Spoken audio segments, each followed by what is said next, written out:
आप इस रीज़न से डिजिटल मार्केटिंग नहीं शुरू कर रहे हैं कि यहाँ पे बहुत ज़्यादा कॉम्पिटिशन है, बहुत सारे लोग डिजिटल मार्केटिंग कर रहे हैं।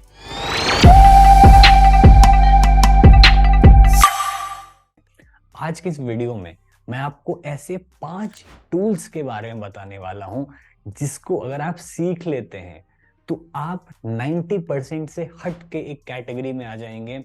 आप काफ़ी अलग होंगे उस भीड़ से जो सिर्फ़ Google ads, Facebook ads, SEO सीख रही है।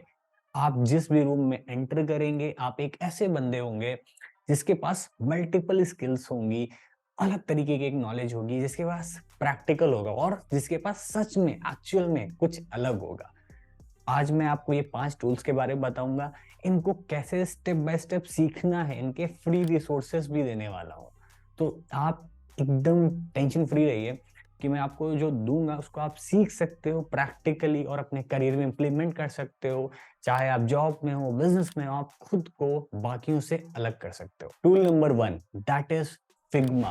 फिग्मा एक बहुत अच्छा टूल है और ये एक ऐसा टूल है जिसको पर्सनली मैं सीख रहा हूँ। मतलब मैं इस पे डेली 2 घंटे 2.5 घंटे देता हूँ इसको सीखने के लिए। अब पहले फिग्मा को बताने से पहले ना मैं आपको थोड़ा सा इससे हट के डिजाइनिंग और डेवलपमेंट को समझा देता हूँ। बहुत सारे बिगिनर्स हैं जो इस टॉपिक से लेके मतलब वाकिफ नहीं, उनको नहीं पता है कि डिजाइनिंग डेवलपमेंट क्या क्या होता है। देखो, जब भी कोई ऐप या फिर वेबसाइट डिजाइन होती है तो उसमें 2 पार्ट होते हैं एक हिसाब से। वैसे तो बहुत सारे होते हैं बट मोटा-मोटा 2 लोगों का काम होता है। एक होता है डिजाइनर जो कि यूआई यूएक्स डिजाइन करता है। दूसरा एक होता है डेवलपर जो उसकी फंक्शनैलिटीज को डिजाइन करता है या फिर बनाता है, क्रिएट करता है।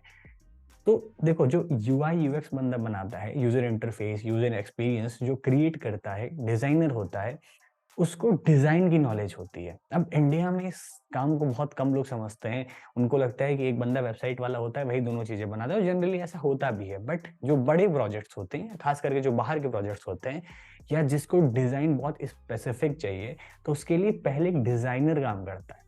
वो डिजाइनर आइदर फोटोशॉप पे या किसी ग्राफिक के टूल पे एक मॉकअप क्रिएट करेगा, वेबसाइट का टेम्पलेट बनाएगा, फिर वही डिजाइन डेवलपर को देगा और डेवलपर कोडिंग के थ्रू, वर्डप्रेस के थ्रू उसको वेबसाइट के फॉर्म में या ऐप के फॉर्म में कन्वर्ट करेगा। अब जो फिग्मा है ये काम आता है डिजाइनिंग में, यूआई यूएक्स डिजाइन करना है। अगर आपको एक वेबसाइट बनानी है, एक ऐप बनाना है या फिर ग्राफिक्स भी क्रिएट करना है, बट ग्राफिक्स के लिए उतना ज्यादा नहीं, वेबसाइट या ऐप क्रिएट करने हैं और उसका डिजाइन क्रिएट करना है, तो उसके लिए फिग्मा बहुत अच्छा टूल है। इवन फिग्मा में ये सारी फंक्शनैलिटीज होती हैं कि उस पर आप कोलैब करके, आप बाकी टीम मेंबर्स के साथ कोलैब करके, जैसे गूगल शीट पर आप करते हो, उसमें आप मान के चलिए आपका एक प्रोजेक्ट है, तो उसमें आप बाकी टीम मेंबर्स को भी ऐड ऑन कर सकते हैं और उस पर सब लोग मिलके साथ में काम कर सकते हैं। ये एक पेड टूल है बट इसका फ्री वर्जन भी आता है। मैं आपको सजेस्ट करूंगा कि आप फ्री वर्जन को पहले लीजिए, क्योंकि उससे आप इतना सीख सकते हैं कि फिग्मा को चलाना कैसे है। तो फिग्मा एक टूल है, आप ये मत समझिएगा कि फिग्मा अगर आप सीख लोगे तो आप हाइपिंग जॉब कर दोगे। ये ऐसी बता रहा हूँ जिसको आप सीख कर अलग हो सकते हो बाकी लोगों से। तो बेसिकली फिग्मा का यूज केस है कि बाकी लोगों के साथ कोलैब करके आप किस तरह से डिजाइन्स क्रिएट कर सकते हो फॉर वेबसाइट एंड एप्स। और डिजिटल मार्केटिंग में इसका सबसे बड़ा रोल है कि जो आपके क्लाइंट्स हैं या आपका खुद का काम है, और अगर आपको डिजाइन्स क्रिएट करनी है फॉर वेबसाइट और एप्स, आप फिग्मा के थ्रू कर सकते हो। सो आई स्ट्रांगली रिकमेंड हर किसी को फिग्मा सीखना चाहिए। अब बात आती है इसको सीखे कैसे।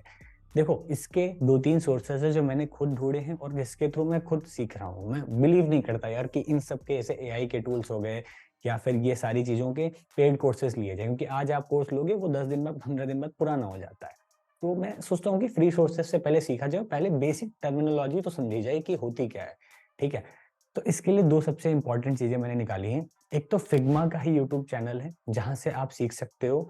इस चैनल पे बहुत सारी चीजें जो फिग्मा के बारे में बताती है।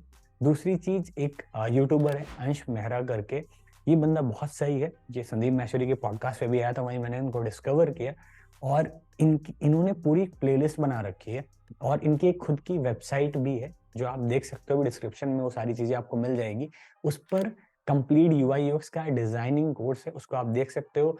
और फिग्मा की इनकी कंप्लीट प्लेलिस्ट है जो कि एकदम सिंप्लीफाइड तरीके से उन्होंने समझाया। मैं खुद वहीं से सीख रहा हूँ, ऑलमोस्ट वो कंप्लीट हो चुका है।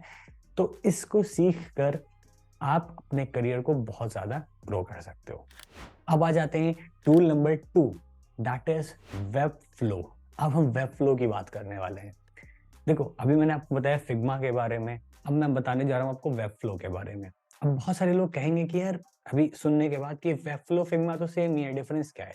देखो, फिग्मा में आप सिर्फ डिजाइनिंग कर सकते हो, बट वेब फ्लो में आप डिजाइन करके, सारी चीजें करके आप इजीली वेबसाइट्स क्रिएट भी कर सकते हो। वहीं पर वेब फ्लो पे ही आप क्रिएट कर सकते हो। और मैं आपको बताना चाहता हूँ, फिग्मा, वेब फ्लो, ये दोनों नो कोडेड प्लेटफॉर्म है। अगर आपको कोडिंग नहीं आती है तो कोई दिक्कत नहीं, इन दोनों ही प्लेटफॉर्म में कोडिंग की रिक्वायरमेंट नहीं है।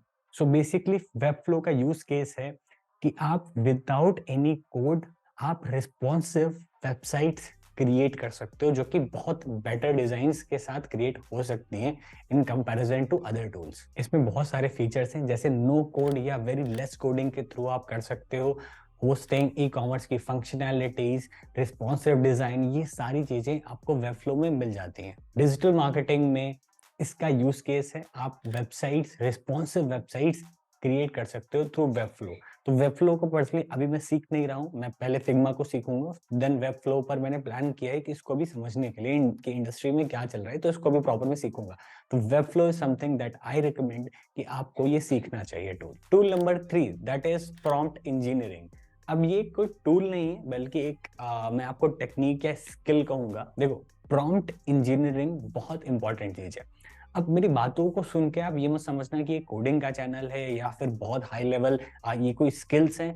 देखो, हर चीज का टॉप लेवल तो होता ही है कि इसमें शायद आपको सीखने के लिए बहुत ज्यादा मेहनत करनी पड़े, बट हर चीज को आपको बेसिक्स फंडे तो पता ही होने चाहिए। आपको पता होना चाहिए इंडस्ट्री में चल क्या रहा है, क्या बदलने वाला है, 5-10 साल में क्या आने वाला है। तो प्रॉम्प्ट इंजीनियरिंग एक ऐसी चीज है जिसको आप सीख सकते हो, बहुत आसानी से सीख सकते हो। जैसा सुनने में नाम लगता है वैसा कुछ भी नहीं है। अभी मैं आपको एक लिंक शेयर करूंगा डिस्क्रिप्शन में प्रॉम्प्ट इंजीनियरिंग सीखने के लिए। ये बेसिकली ओपन एआई का ही एक कोर्स है, इसको 1 घंटे का कोर्स है, आप इसको देखोगे और आसानी से आप सीख सकते हो। अब मैं बता रहा हूँ इसको सीखना क्यों है आपको। देखो, मैं अपने क्लाइंट के साथ बैठा था, मैं उनसे बात कर रहा था, मैंने बताया कि चैट जीपीटी है, इससे ये किया जा सकता है। तो उन्होंने कहा यार चैट जीपीटी सिर्फ ना, मतलब बस ऐसे मेरे को लग रहा है कि सिर्फ इसका नाम है, ऐसा कुछ है नहीं। क्योंकि जब भी मैं चैट जीपीटी से कुछ पूछता हूँ उल्टे सीधे जवाब देने लगता है, सही जवाब तो जवाब भी नहीं दे पाता है। तो जब मैंने उनकी बातों को सुना तो मुझे सच में लगा कि यार ये ना, बहुत सारे लोग सोच रहे होंगे कि चैट जीपीटी से कुछ भी पूछो उल्टी सीधी चीजें बता देता है और सही चीजें नहीं बताता है हर बार। देखो, ये बात तो पक्की है कि 100% वो अभी उस लेवल पे नहीं है, मैं कह रहा हूँ उसके आसपास भी है। बट उसमें सबसे बड़ी मिस्टेक हमारी है, हमें प्रॉम्प्ट्स देने नहीं आते हैं, मतलब कि उसको कमांड देना नहीं आता है। देखो, जब भी आप प्रॉम्प्ट इंजीनियरिंग सीखोगे, 1 घंटे का कोर्स है, आपको बेसिक फंडे क्लियर हो जाएंगे। मुझको भी कोई बहुत एडवांस लेवल की नहीं आती, बट मुझे को बेसिक फंडे क्लियर है। देखो, अगर चैट जीपीटी को हमें कुछ बताना है तो हमें उसको प्रॉम्प्ट्स देने पड़ेंगे, जो कि कमांड या फिर जो भी आप वहां पे टाइप करते हो उसको प्रॉम्प्ट बोलते हैं। अब मैंने ये सीखा कि जब भी आप एक बड़ा कमांड देते हो, मतलब आपने एक बड़ा टास्क दिया है चैट जीपीटी को, तो उसके बीच में ना मशीन को या सिस्टम को या चैट जीपीटी को सोचने का आपको टाइम देना है। अब यार अगर मैं आपसे बात करूं कि चैट जीपीटी को सोचने का टाइम देना, तो आप कहोगे क्या, मतलब 4-5 मिनट बाद मैसेज उसको डाला जाए, 4-5 मिनट बाद उसको कमांड दिया जाए? नहीं। देखो, सोचने का टाइम मतलब है कि मशीन को आप थोड़ा सा टाइम दो, स्टेप बाय स्टेप ब्रेक करके। जैसे कि अगर आपने 4 कमांड लिखे तो उसके बीच बीच में आप बैकटिक्स लगा दो, जो आप स्लैश लगाते हो उसका उल्टा हो गया बैकटिक्स, आप उसको बैकटिक्स लगा दो या बैक स्लैश लगा दो, जिसके थ्रू मशीन को ये पता चलेगा कि उसको सोच के या टाइम लेके लिखना है। तो ये बहुत इंपॉर्टेंट स्किल थी जो मैंने उस कोर्स से सीखी।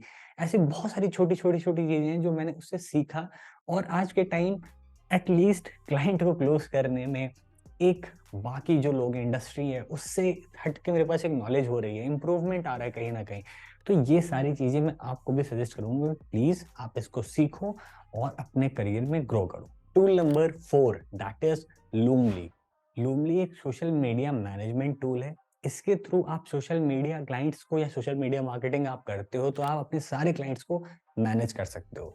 अब लूमली से होता है क्या है, ध्यान से समझना। देखो हम लोग सोशल मीडिया मार्केटिंग करते हैं। सोशल मीडिया मार्केटिंग क्या होता है? ग्राफिक्स हुए, इसको पोस्ट करना, शेयर करना, बाकी टीम मेंबर्स को ऐड करना। होगा क्या, जैसे मान के लो आप 5 क्लाइंट के सोशल मीडिया मार्केटिंग कर रहे हो, आपके पास 2-3 टीम मेंबर्स हैं या उससे ज्यादा क्लाइंट है, तो आप क्या करोगे? हर बंदे को आप पेज का एक्सेस दोगे, हर बंदे को आप ग्राफिक शेयर करोगे, क्लाइंट डिसाइड करोगे। ये बहुत हेक्टिक प्रोसेस हो जाता है, खास करके जब 15-20 क्लाइंट होते हैं। तो लूमली को आप यूज कर सकते हो अपना पूरा सोशल मीडिया का काम मैनेज करने के लिए। बेसिकली इसका यूज केस है कि पूरे प्रोसेस को स्ट्रीमलाइन करके सारा कंटेंट सब कुछ उसको शेयर किया जा सके सोशल मीडिया हैंडल्स पे। इसमें आप कंटेंट कैलेंडर्स बना सकते हो, पोस्ट शेड्यूल कर सकते हो, कोलैबोरेट कर सकते हो अलग अलग टीम मेंबर्स के साथ, और एनालिटिक्स आप डेटा देख सकते हो। यहाँ पे इसका डिजिटल मार्केटिंग में बहुत बड़ा यूज केस है। पर्सनली आप लूमली को भी यूज कर सकते हो। दूसरा एक यहाँ पे अल्टरनेटिव है सोशल पायलट, तो सोशल पायलट को भी आप यूज कर सकते हो। ये वीडियो कंप्लीटली कोई भी पेड नहीं है, तो ये मत समझना कि मैं कुछ बेच रहा हूँ आपको, आपके ऊपर है, आप चाहो तो यूज करो। जैसे मैंने आपको लूमली के बारे में बताया, क्योंकि ये भी एक नया टूल है और मार्केट में इसकी थोड़ी सी हाइप है। बट पर्सनली मैंने जो यूज किया है काफी लंबे टाइम, तो मैंने सोशल पायलट को यूज किया। सो सोशल पायलट भी काफी अच्छा है, बट हाँ, आप देखोगे तो शायद आपको थोड़ा सा एक्सपेंसिव लगे। बट ऐसी एजेंसीज जो अपने सोशल मीडिया मार्केटिंग काम को स्ट्रीमलाइन करना चाहते हैं, वो इन दोनों टूल्स में से किसी एक को यूज कर सकते हैं। And tool number 5, that is the most important, Microsoft clarity. देखो माइक्रोसॉफ्ट क्लैरिटी एक ऐसी चीज है, बहुत आसान है, बहुत बेसिक चीज है, पर हर किसी को नहीं पता है। खास करके ऐसे लोगों के लिए जो पेड एड्स करते हैं, Google ads, Facebook ads, even SEO. मतलब अगर आपके पास वेबसाइट है और लैंडिंग पेज है, अगर आप माइक्रोसॉफ्ट क्लैरिटी का यूज नहीं कर रहे हैं, तो क्या ही कर रहे हैं आप जिंदगी में? मतलब आप बहुत ज्यादा ट्रैफिक वेस्ट कर रहे हैं अपना। आप अभी भी Google analytics, Google search console पर अटके हैं, जिसका डेटा आपको शायद खुद ही पूरा समझ में नहीं आता होगा। माइक्रोसॉफ्ट क्लैरिटी का यूज करो। अब मैं बताता हूँ माइक्रोसॉफ्ट क्लैरिटी होता क्या है। देखो माइक्रोसॉफ्ट क्लैरिटी क्या है? हीट मैप्स वीडियो रिकॉर्डिंग का टूल है। अब वीडियो रिकॉर्डिंग, ये जो अभी मैं रिकॉर्ड कर रहा हूँ ये वाला नहीं, जैसे कि इसमें जब भी आप माइक्रोसॉफ्ट क्लैरिटी पे जाओगे, और पहली बात ये फ्री टूल है, फ्री है, कंप्लीटली फ्री है, कुछ मतलब इसका पेड वर्जन भी नहीं है, तो सारी चीजें फ्री है इसमें। आप सिंपल जाओगे माइक्रोसॉफ्ट क्लैरिटी पे, साइन अप करोगे, और वहां पे आप न्यू प्रोजेक्ट पे जाओगे, आप नया प्रोजेक्ट ऐड करोगे, कोड मिलेगा, छोटा सा कोड, जाके अपनी वर्डप्रेस वेबसाइट या जो भी वेबसाइट है आप उसमें वो कोड ऐड कर दो, ठीक है। कोड ऐड करने के बाद सिंपली आपकी वेबसाइट सिंक हो जाएगी। अब जितने भी लोग आपकी वेबसाइट पर आ रहे हैं, उसकी स्क्रीन रिकॉर्डिंग होना शुरू हो जाएगी। आपकी वेबसाइट पे यूजर आया, कहाँ पे क्लिक किया, कितनी देर रुका, कौन सी यूआरएल से आया, कहाँ से उसने एग्जिट किया, सारा डेटा रिकॉर्डेड हो गया आपके पास। हीट मैप्स भी क्रिएट हो जाती हैं। तो बहुत अमेजिंग टूल है, क्योंकि ये बहुत अच्छा टूल है, और मैं आपको सच बता रहा हूँ, मैं हर क्लाइंट के लिए यूज करता हूँ। अभी मैं इस पे एक नेक्स्ट वीडियो जो आने वाली है इसके बाद, मैं माइक्रोसॉफ्ट क्लैरिटी पे एक डिटेल्ड वीडियो बनाने वाला हूँ। क्योंकि मैं जब बहुत से लोगों से बात करता हूँ ना, फ्रीलांसर से, तो कहते हैं मुझको तो इसके बारे में पता ही नहीं। यार माइक्रोसॉफ्ट क्लैरिटी बहुत इंपॉर्टेंट टूल है। इसका एक सिमिलर अल्टरनेटिव भी है, हॉटजार, बट पर्सनली मेरे को हॉटजार उतना नहीं समझ में आया, और उसका एक पेड वर्जन भी है। तो हॉटजार मुझको उतना बढ़िया नहीं लगा जितना माइक्रोसॉफ्ट क्लैरिटी। मैं पहले हॉटजार यूज करता था, but Microsoft clarity was amazing, मतलब अभी भी अमेजिंग है, और मैं इसको यूज कर रहा हूँ। तो माइक्रोसॉफ्ट क्लैरिटी बहुत अच्छा है। इस पर मैं कंप्लीट एक वीडियो बनाने वाला हूँ, कैसे इसको इंटीग्रेट करना है वेबसाइट के साथ, कैसे इसका डेटा चेक करना है। बहुत आसान टूल है, बहुत अच्छा कमाल का टूल है।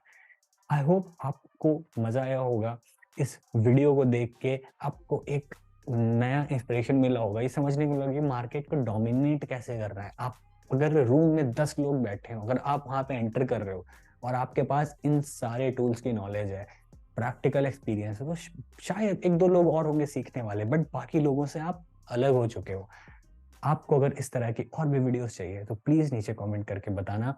वीडियो को शेयर करो, बाकी लोगों को भी पता चले, और चैनल को सब्सक्राइब कर दो। Thank you so much.